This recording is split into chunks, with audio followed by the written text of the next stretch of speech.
Það var fleira í lista- og menningarlífinu á Akureyri en listasafnið sem opnaði með pompi og prakt í nýju húsnæði á Akureyrarvöku.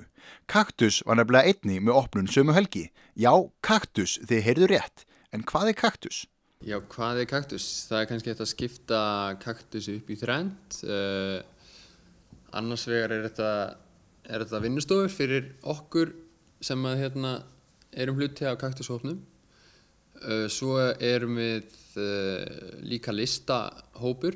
Við erum höfum bæði verið að vinna verkefni sem hópur erlendis og í Reykjavík og svo á Akureyri mikið. Og svo kannski fyrst og fremst svona út á við erum við gallerí. Myndlist, tónlist, skrift, ljósmyndun, grafísk hönnun, járnsmíði, eldsmíði, trésmíði, já það er óhætt að segja að meðlimir kaktushópsins komi úr hinum ýmsu áttum.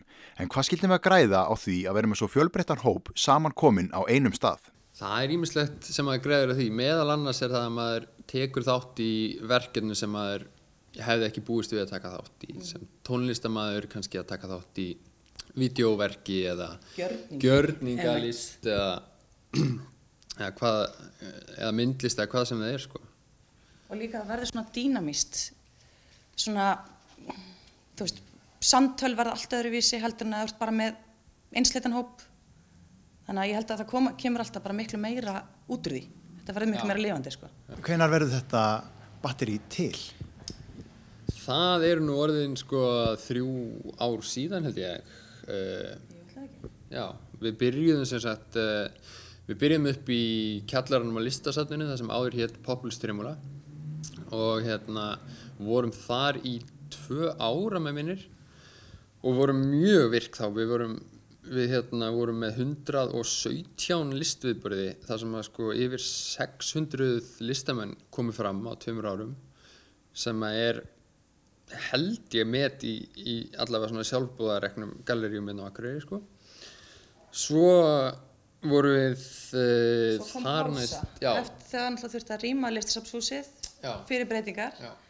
Og þá kom pása, kom smá svefntími og síðasta vor fengum við aðganga Dynheimum gamlu inn í Hafnarstræti. Opnuðum þar og vorum með opið bara yfir sumarið. Þurfti svo var það hús selt, þannig að við þurftum að rýma það. Þar vorum við með hvað vorum við búin að telja saman? Ég man ekki hvað það var. 30 viðburðir yfir sumarið. 30 viðburðir á 3 mánuðum. Já. Það er óhætt að tala mjög mikil afköst hér, sérstaklega eins og segir í sjálfboðalega vinnu. Þið eruð öll að vinna við eitthvað annað líka. Jú, mikið rétt. Það við erum náttúrulega starfrækjum okkur sem menningarfélag og það sem sagt gróðalaus starfsemi og við erum á slíkri kennitölu þannig að þóttu við vildum þá væri ekkert í boði að fá neitt fyrir þessa vinnu sko. Þá hlýtur maður að spyrja sig, hvað drífur ykkur áfram? Þetta svo gaman. Það bara svo rosalega gaman að búa eitthvað til og búa eitthvað til saman. Ég held alveg, og svo náttúrulega rosa gott að vera með vinnustofu. Það alveg, og vinnustofa með fleirum. Það henda mér allavega sjúklega vel. Já, svo þetta líka svona ákveðin þráhyggja í þessu. Já, maður vill að sé eitthvað áhugavert til staðar á Akureyri bæði fyrir sjálfan sig og aðra. Hvernig með svona almenning út á götunni í boði að labba inn og skoða? Já, við erum til dæmis með bókasafn sem kaktusbókasafnið og það opið alltaf þegar eru opnanir og svo náttúrulega hægt að banka upp á þegar einhver hérna og það eru rosa margskonar bækur. Þetta eiginlega bara Þetta eru bækur sem fara ekkert annar staðar. Ákveðinu þetta meira en það heldur en ég, sko. Já, sko, varðandi opnunartíma, þá erum við ekki með neina ákveðna opnunartíma, allavega ekki eins og En á meðan að opnanir eru í gangi og eins og við höfum gert þetta áður, þá hafa þeir staðið yfir helgi og jafnvel lengur. Og þá þetta að koma inn og skoða vinnustofurnar og sýninguna og bókasafnið.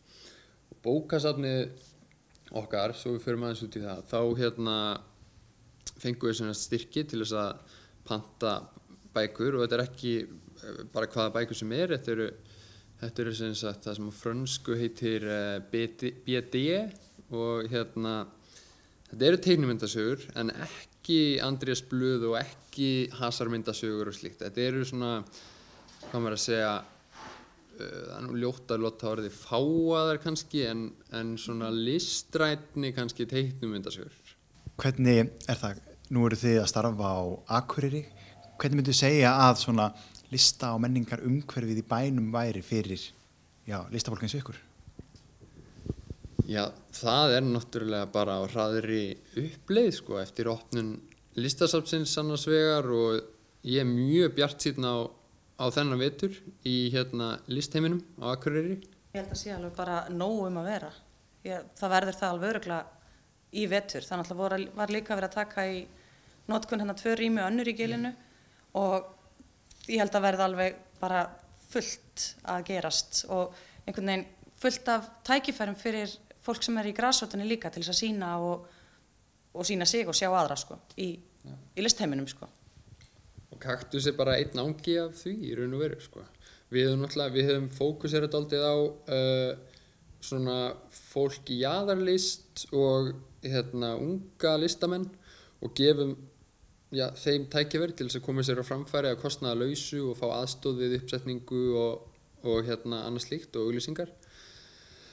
En í sjálfu sér það engin föst regla, við höfum líka verið með lengra komna og líka verið með eldri listamenn en þetta hefur svona kannski verið fókusin hjá okkur sko. Það ekki hægt að Akureyri nú af þeirri stærðar gráður kannski, það ekki hægt að njörfa sig niður á eitthvað eitt svið sko. Einmitt, það ekki hægt að vera mjög sérhæður sko. Nei, ekki þannig sko.